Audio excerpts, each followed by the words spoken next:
I'm going to talk somewhat about what's going to be done at the station and also the status of the project currently.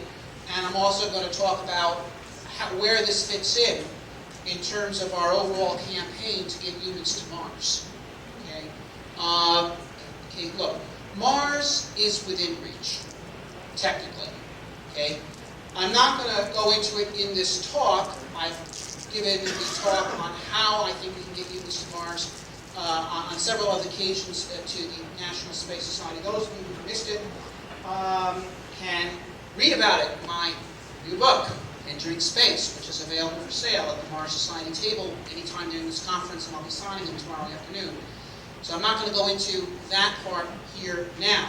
But even without going into any details at all, it can be safely said at this point that we are much better prepared today to send humans to Mars than we were to send people to the moon in 1961 when Kennedy started the moon program.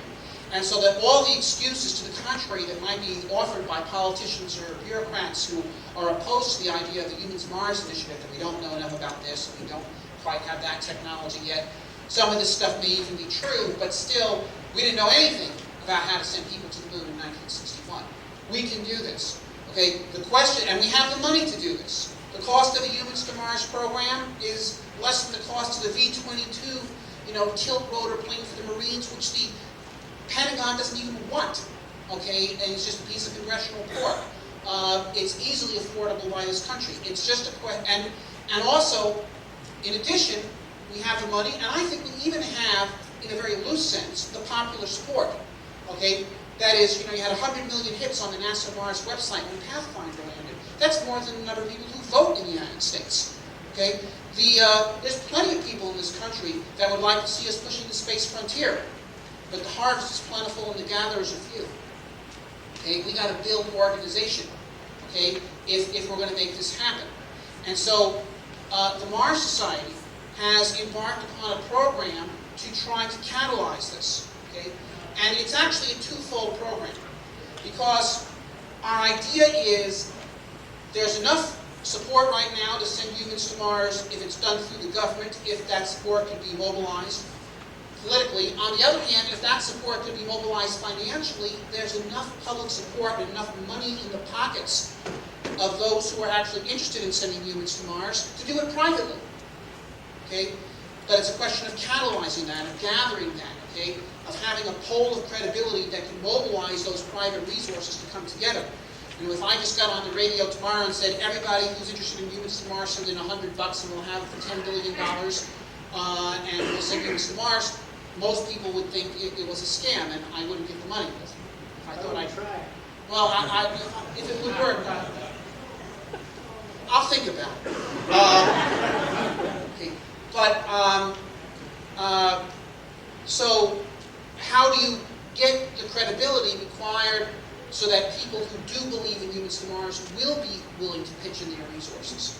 Well, you do it by doing real projects. You do it by doing something real. There's the Cousteau approach. Jacques Cousteau wanted to explore the ocean. Okay? But initially, he didn't have much resources. So what did he do? He did what he did. He did what he could. He put on an aqualung, went underwater, swam around a coral reef, made a movie, came up, showed it to people, and at that time, no one had ever seen anything like this. They said, wow, that's what life is like underwater. That's incredible, Jacques. What do you want to do next? He said, well, what I want to do next is, build a miniature submarine and go deep. But, for that, I'll need $5 million. But by then, he has some credibility. He can raise $5 million, and he can do that. So he shows that movie, and he earns some more credibility. He can do the next adventure, which is a $50 million project, whatever. So perhaps the same thing can be done with Mars. So the Mars Society, as part of its founding charter, adopted a threefold approach to get humans to Mars. One is broad public outreach to spread the vision. Second is political work to push the thing in the political arena. And the third is to launch private programs of our own. And there was a discussion of a number of private programs that we might do. And one was suggested to us by Pascal Lee, in fact, which was to develop a simulated human Mars exploration base in the Canadian Arctic, in an area that he'd already done some exploration, and which in many respects is one of the best Mars analog environments on Earth. And you'll hear from him tomorrow as to why it's one of the best Mars analog environments. satellites on Earth. Okay? And the advantage of this project from the point of view of the Mars Society was it would be something we could do relatively quickly. It compared to, say, trying to do a hitchhiker payload on a NASA robotic probe to Mars. That it was directly related to human exploration and not simply robotic exploration. That the amount of money required for it would be less than sending a hitchhiker payload to Mars. And that it would do a better job of inspiring the public. Okay?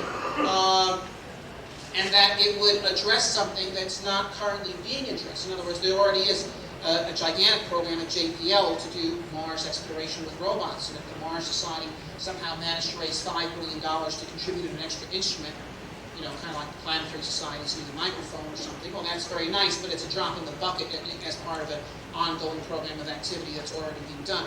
Here we'd be cutting some new ground in trying to understand the questions of involved in human Mars exploration. And so, Devon Island, I won't talk about it much, because you'll hear much more about it from the next scout.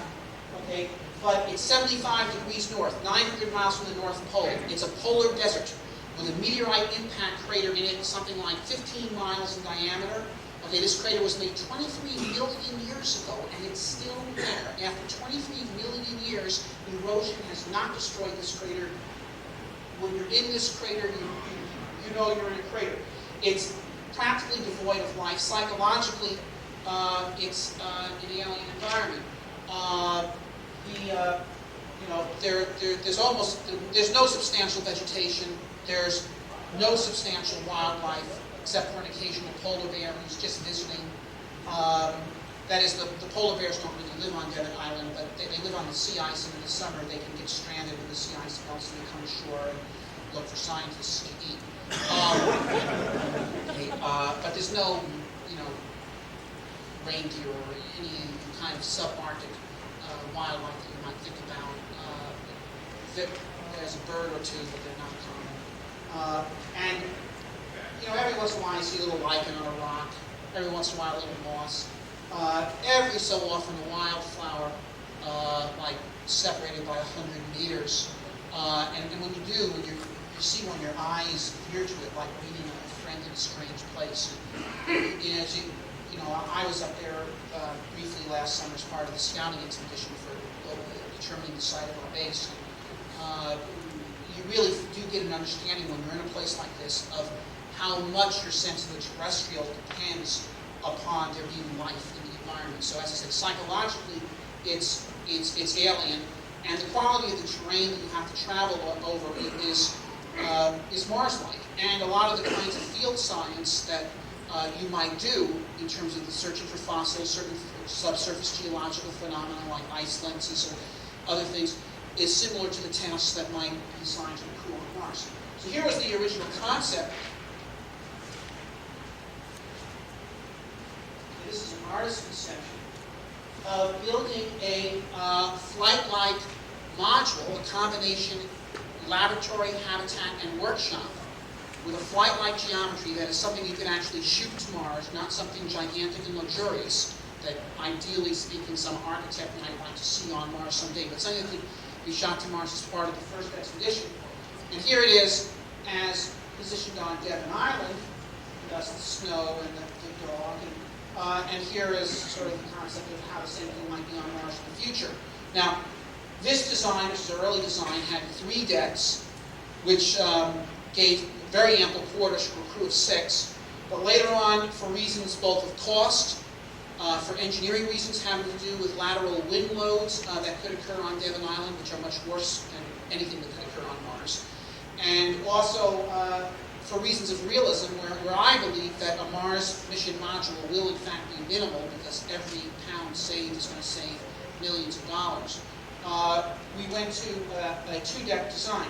So you will notice that this design has a fair resemblance to that used in Mars Direct. It, in fact, however, was not derived from Mars Direct. It was derived independently by our project architect, Kurt Michaels, and the team of people working with him. They simply converged on the same place that we converged to in Mars Direct, or pretty much. It's not the same. It's simply some of the interior layout is substantially different. But it's 2 decks each with 8 feet of usable headroom. However, there's some interdeck space so that the thing is more like 20 feet tall than 16, and then stands a bit off the ground, and it has a dome on the roof. Now, you may ask, how can it be that having a habitat like this on a place like Devon Island, admittedly Devon Island isn't like, Tennessee or California or a place like this with lots of trees and birds and squirrels, but it's still Earth. It has one gravity, it has 1 bar atmospheric pressure. There is in fact drinkable water available in the Houghton River that runs through the crater. How can you possibly learn much about operating on Mars from an exercise of this kind?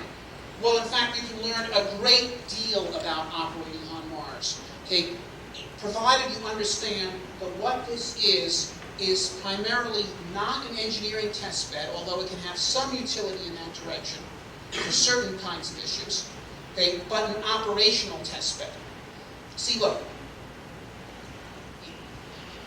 you think the basic problem involved in a human Mars mission is very closely analogous to a classic problem in military science, and that is the combined arms problem. Okay? How do you take diverse arms, aircraft, tanks, infantry, submarines, cargo ships, whatever, or more classically, artillery, cavalry, and infantry, and make these things work together to achieve the maximum possible result? Similarly, on Mars, what do you have?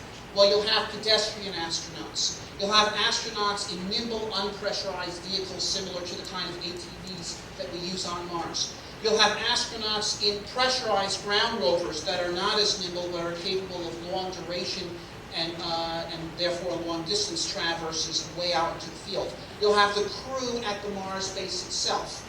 You'll have mission control. You have the whole expertise of the terrestrial scientific community.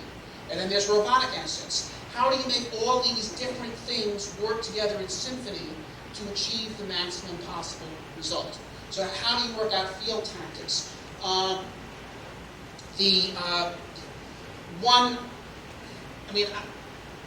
Simply going into the field and participating to a minor extent in the kind of field exploration they were doing out of the NASA Houghton Mars Project camp last year made apparent to me certain issues and ideas that were not apparent to me or to my knowledge anyone else involved, heavily designed human Mars missions. But putting yourself in these constraints, in other words, you say, look, what we're going to try to do here is we're going to try to do science under the constraints of Mars analog conditions. Okay, not pretend to do science, try to do science, but nevertheless within the constraints, to a certain extent anyway, that are imposed by what would be required to operate on Mars. In other words, operating with a small group of people, okay, out of a small facility that is a combined habitat laboratory workshop, being limited, not necessarily immediately in our operations, but eventually as we get into this program, to operating outside in Mars analog spacesuits that limit one's dexterity and mobility and duration outside in a comparable way to a spacesuit might on Earth. The limited forms of mobility available to crews in the field, the limited forms of communication between field crews, between the field crew and the habitat, and between the habitat and mission control. The operating within those kinds of constraints, start to learn about how to do science. I'll give you an example, of one thing that's already been suggested to me by the limited activity we've had already.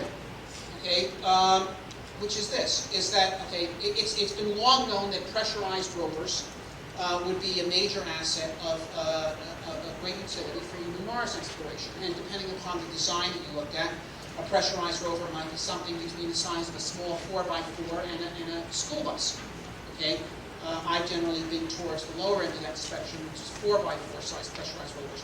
But nevertheless, it might be something that might accommodate 2, 3, 4 astronauts to go out for a week or so to 100 miles away from the base and do field science at a distance from the base. Obviously a very important thing to do because Mars is big. Okay, this, by the way, is a very fundamental point I want to come back to here. Mars is big, okay? Okay, this is one of the basic facts about Mars that is not understood by a lot of people, particularly those involved in robotic Mars exploration. There's a lot of people, for instance, who are involved in, or the robotic program, who think of Mars as a place about the size of a 7-Eleven parking lot, and in which, there's these 12 rocks, there's Yogi and Scooby, and, okay, Big Joe, and if we could just go from this rock to that rock and visit all 12 rocks, we would be doing Mars exploration, okay? That's not what Mars is big. Now, Devon Island is big too. Devon Island is about the size of Sicily, which is, by the way, much smaller than Mars. But it looks pretty big when you're there. Okay, and to go from one site of interest to another, you have to go far. Okay, and in fact, a pedestrian explorer is basically an immobile explorer. Okay, now on Devon, what they use are ATVs, all-terrain vehicles, so sort of like four-wheeled motorcycles that are capable of driving up and down very steep and rough slopes and doing some amazing sorts of things. No one had ever really integrated vehicles of this type into Mars mission designs before. After one day on the island, I and some other NASA people that were there became immediately convinced that we have to have the equivalent of ATVs on Mars, which means, by the way, you have to have spacesuits that are suitable for riding ATVs on Mars, and you have to have astronauts who are well trained in the use of such things, because ATVs are a bit like horses in that there's great differences between what one person and another person can safely do on an ATV, dependent upon their level of skill.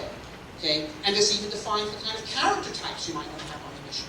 Okay? So there's something there. But furthermore, to come back to the pressurized rover, if you had asked me a year ago how one does a pressurized rover sorting, what I would have said would be, well, you take two people, you get in the pressurized rover, you drive for 3 days till you get to site X that you're interested in, you get out, you walk around, you collect rocks, you look at them in the rover, maybe you drive a little further on to site B, do a little more of the same, then you go back to the habitat, walk in, take in your rocks, look at them, do science, write up your report.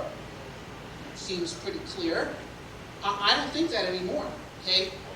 Because the pressurized rover is limited to mild terrain, and more of the terrain is not mild than mild, and basically if you're driving somewhere in the pressurized rover and then getting out and walking, you're doing point science.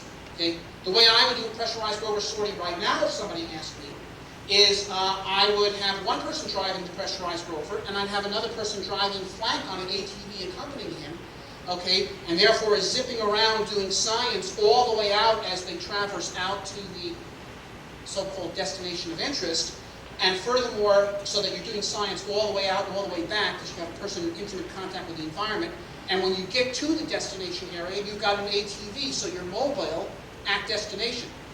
Okay? So, in other words, I think that Mars science basically has to be done in what you might call an equestrian mode. Okay? But anyway, this is the sort of tactics, field tactics, okay, that need to be worked out. Okay, when the military's, well, even before they even think of sending anyone anywhere, they don't just say, well, you take a piece of artillery, and you take a rifle, and you take a tank, and then when we go, we'll see what we can do. They have already worked out a whole doctrine of how these different arms work together under different conditions. Okay, and that has to be done in Mars. To take a different example, having to do with architecture. Okay, how do you lay out this habitat so as to have the most livable and useful working environment that allows science to be done by a group of people operating for a long period of time? In other words, human factors come to count. Human factors, I don't believe these people think there's a big human factors challenge associated with how do you have 6 people be away from home for a year and a half without everyone going crazy. Okay, I mean, I think that's just horseshit. Okay, Anne Frank and her family were in an attic for 2.5 years with Nazis running around on the outside. Okay, without going crazy. Okay, people can do a lot of things without going crazy. The issue is not the human factors is not the danger of insanity due to being away from home for 2.5 years. The issue of human factors is how do you create the most workable environment that allows people to operate efficiently and not get on each other's nerves so they can work together as a team over a long period of time. So, to come to an issue, this is, for instance, one possible layout, and by the way, this is not the layout we're actually going to use, at least not this year anyway. of the upper deck of the habitat. But the point, think about the problem this way. You have a limited amount of space in this habitat. It's a cylinder 27 feet in diameter with 2 decks. Lower deck is kind of workshop, cargo hold, and kind of dirty laboratory kind of space, and the airlock is there. The upper deck is where people really live and do some work, sort of office class work, as it were. Okay, so how do you divide the space between public space, that is shared by everyone, such as the wardroom, the kitchen table, okay, the communications area, the laboratory space, and private space, i.e. your own personal stateroom? Now, we had endless arguments within the architects group about exactly this question. And people come in and they say, well, you know, you must have a certain amount of private space or else it really gets on your nerves after 3 weeks. Or other people argue for public space. Last year at Devon Island, we had a NASA scientist with us named Bill Clancy who did time studies of how people spent their time on Devon Island. And did they spend most of their time, when they weren't out in the field, when they were at camp, did they spend most of their time in the common tent, the social tent, the kitchen table tent? Or did they spend most of their time in their own private tents? Well, it turned out people spent the overwhelming majority of their time at camp in the social tent. And so if you were to say that that result tells us a lot, okay, and you can make arguments about that, but if you said that that is important evidence, then you would want to take the maximum space within the habitat and devote it to social space and absolute minimum in private space, because you want to have the space where the people are. Okay, so for instance, in this layout here, what you see in the upper deck of the hab is 3 double bunk beds, which are kind of like, they have walled in, so people can go in them, and they have a soundproof wall between themselves and the general space here where people are doing common stuff, science, communications, food, eating, cooking. And perhaps, so in this design, one maximizes the social livability and minimizes private livability. Now, you can have, and we have had many arguments in which people bring up many valid points, either defending or refuting this arrangement. The interesting thing is nobody has any data, really. Okay, no one has any data of doing experiments with this kind of thing. I mean, people living in a can in a hangar in Johnson Space Center, that's one thing, but actually trying to do field work while living under these conditions. Okay? Or take an engineering number. This may surprise you. The most important engineering number associated with the design of a human Mars mission is water consumption. Okay? By far, that is the biggest number. Okay?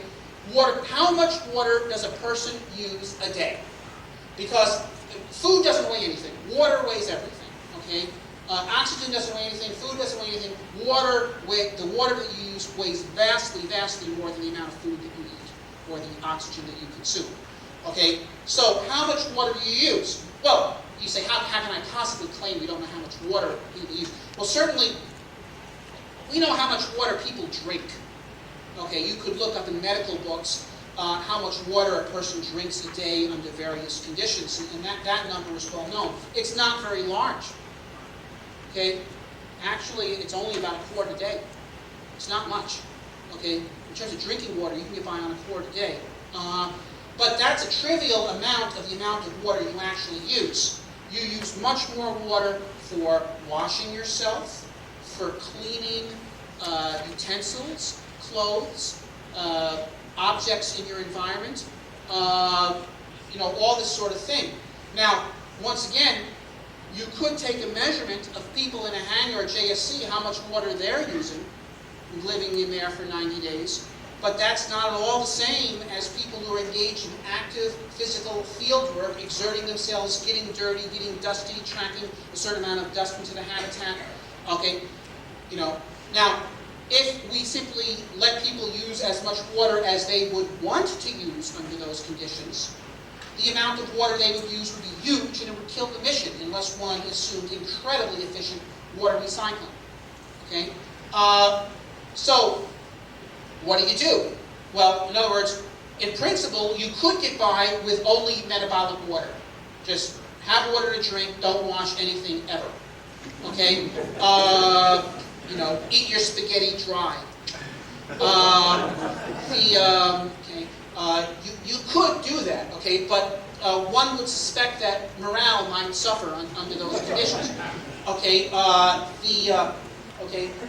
so between the two extremes of using water the way we might be accustomed to do so in our daily lives here, taking showers,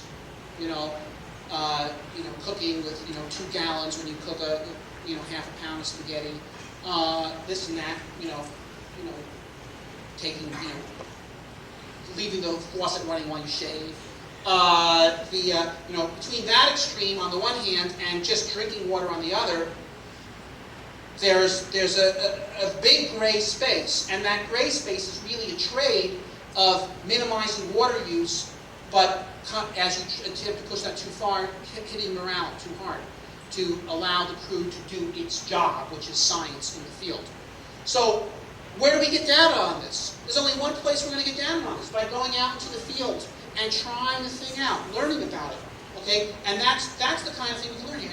And so even without incorporating any water recycling into this habit at all, simply doing the simple exercise of having people living here, working here, and counting the amount of water we have to put into it, okay, we're going to get an important number.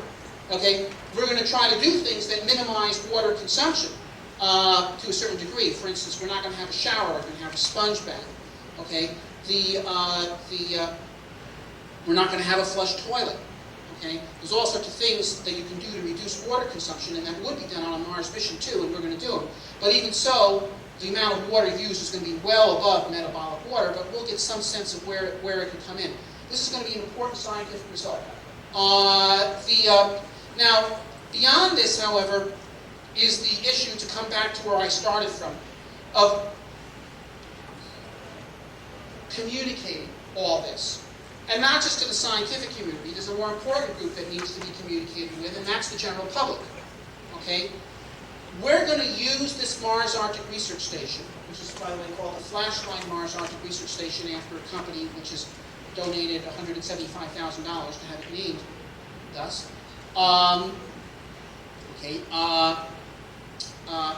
To make sensuous to the public at large the vision of humans pioneering Mars. We have very heavy press interest. There's going to be a lot of media coming with us to the island this summer, and there'll be heavy coverage that you will in fact see on TV during the summer itself, as well as in documentaries that will come out after the summer, and also anticipate news and magazine reportage as well. If I was to go down the list, literally dozens of major press outlets have expressed interest in covering this, and not all of them can, simply because of the space possibilities on Devon Island. But nevertheless, the press coverage will be quite substantial, and people are going to see this. And what's that going to do? It's going to do both of the objectives, I believe, that I said that we could accomplish here. Number one, stir up the public with the vision of the possibilities of humans exploring Mars. It will also, by the way, make extremely clear the superiority of human explorers over robotic explorers when they see Mars exploration in this context, as opposed to the 7-Eleven parking lot and Scooby-Doo and Yogi. So we'll do that. It will, yes, greatly raise the profile of the Mars Society, which will, I think, lead us to tens of thousands of recruits, which will therefore expand our potency as a political force to impact the political arena, and also expand our potency as a financial force to be able to raise money for much more ambitious further projects in the future. So, that's what we intend to do. Where does this stand right now? Where this stands right now, the money has been raised. The item is in fabrication in a factory in Denver right now. Okay, it is in fact in an advanced state of fabrication right now. We anticipate having it together with the interior built out in 10 days. That's where this stands right now. That's how close we are. And then it will be taken apart and put on pallets and flown up to the Arctic at the end of June. And then we will attempt to construct it on Devon Island during the current field season during July, and hope to operate it for about 2 weeks in the late summer. Just to not to really try to get a great deal of scientific data this year. We'll get what we can, but to shake it out, to identify problems that can be readily corrected early in the field season next year, with the primary intention of operating it for about 8 weeks during the summer of 2001. So this year is construction, and shakeout next year is full-bore operation. That's where we stand. We're on our way. Thanks.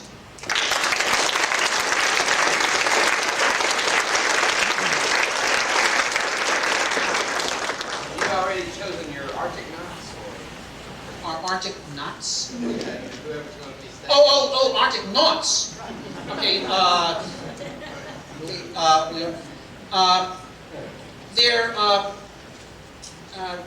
there's a selection process underway. This year, the thing has a crew of 6. There'll probably be 2 rotations in it this year, so a total of 12 people. In other words, we're only going to do about, the reason why we're doing 2 rotations of on the order of a week each, rather than 1 and go for some duration, is we want to have a larger number of people have experienced it and be able to comment on its strengths and weaknesses to identify for correction. We're not particularly, especially not this year, interested in long duration isolation, psychological effects of people getting. Sir?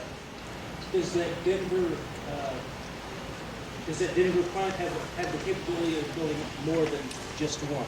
Can we build another? Yeah, we can. How many? How much money you got? What kind of scale are we looking at? Could I make another 2 or 3? Or 100? No, they couldn't make 100 at that factory. But but if you gave them an order for 100, they could probably buy a factory that could. But we do have. I might say that the Devon Island work is only part of our concept for an overall program of Mars analog operations research. Another important part of this, for example, is the pressurized rover initiative that we have started. If you go to the Mars Society website at www.marssociety.org, you can hear about it. In fact, you'll hear presentations on it at our conference in Toronto this August 10th and 13th in Toronto, Ryerson University. You know, once again, it's going to be the Woodstock of Mars. Be there. Okay, what we've done is there are other places on Earth besides Devon Island that have certain Mars-like characteristics. Devon is one of the best in terms of the multitude of Mars-like characteristics it has. But in certain respects, the American Southwest can be used as a Mars analog environment. The Australian outback, Iceland. Okay, there are places besides Devon Island. Okay, and we are interested in being able to carry out research through more time of the year than just the high summer, which is the primary time that's available in the high Arctic at this time. Okay, so what we have initiated is a competition, really, among our own chapters to design analog pressurized rovers. Okay, 22 chapters have responded that they intend to compete. Okay, and to present designs for these analog pressurized rovers to our conference in Toronto. We will fund at least one of them. We may fund 3. Okay, that would be ideal. To have analog pressurized rovers to conduct Mars analog operations research in the American desert, in the Australian desert, some location in Eurasia, perhaps, to do this sort of thing. And perhaps at some point bring one of these things to the Arctic, although there's issues associated with that we have yet to resolve. But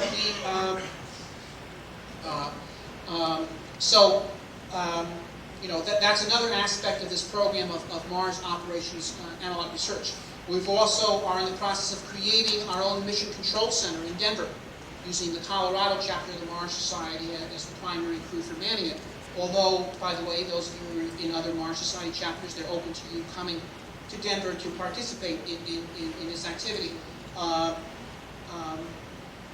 We've actually had some training missions for this Mission Operations Center already, where we've sent people into the mountains in Colorado and regarded them as a field team and had this group act as mission control for them. And we're learning a great deal from them, by the way. Yes? Will the Mars Society participate in the July conference in Houston, the Lunar Planetary Institute, NASA? NASA Mars conference? This is the one, the announcement came out from Scott Hubbard. Yeah.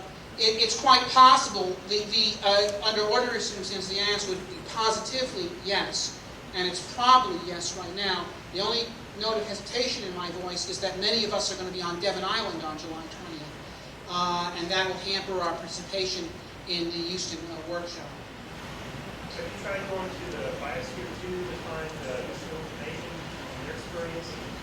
I actually haven't gone to Biosphere 2. We have talked with a number of the veterans of Biosphere 2 about some of their experience, but I haven't gone to the current Biosphere 2. Yes? It's a perfect segue to my question. Keeping the public's interest in the documentary, it's wonderful, but we also have a public that is very limited and simple view of things. And my question, and this is what the political question is, are you prepared yourself to deal with the parallels that can be drawn with this project in Biosphere 2? They're not going to be pretty parallel. I'll tell you that.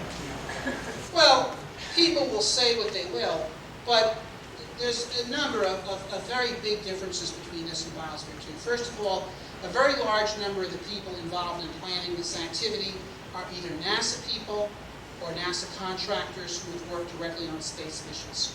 Okay, and are very aware of the real constraints faced by a Mars mission, okay, and what the real issues are. I mean, I think actually that much of the criticism of Biosphere 2, frankly, was overdrawn. Okay, however, and I think there were people who had various reasons for wanting to attack Biosphere 2 that had to do with personal factors. But certainly it's true that Biosphere 2 did not reflect a module that anyone would fly to Mars or the Moon or some place like that in the near future. Okay, it was not flight-like. Okay, now in general, the people associated with that didn't represent it as being such, but somehow some other media did, and then it would get criticized on that basis because it wasn't. This is flight-like. Okay. Biosphere is an experiment to be able to settle and live off the land. Yeah. This is very similar. And I just think it's people will say what they will, but the fact of the matter is the media interest in this today has been 100% positive, and I anticipate that most of it will make so. We might get a couple of hits. There's always some reporter that wants to take a wise guy attitude towards things, but both media and public interest has by and large been positive, and I think overall the effect will be extremely positive. How sealed are you going to make the habitat there? This habitat, okay, it's not going to be pressurized, okay, and it's not going to be airtight, at least not for the first couple of years. We're using outside air and ventilation to supply us with the oxygen. The first system that we'll attempt to close in the future is the water. In other words, if we go for recycling, the most important thing to recycle is water. By weight, that's vastly more important than air. And from the point of view of implementation by us here on Earth, that's much easier to do. Okay, so it's easier and it's more important, and that's what we'll address. It is possible that in the future, okay, when we have larger budgets, we may build a pressurized module and go for recycling oxygen as well as water and do all sorts of neat stuff, but we're not there yet. All right, thank you very much.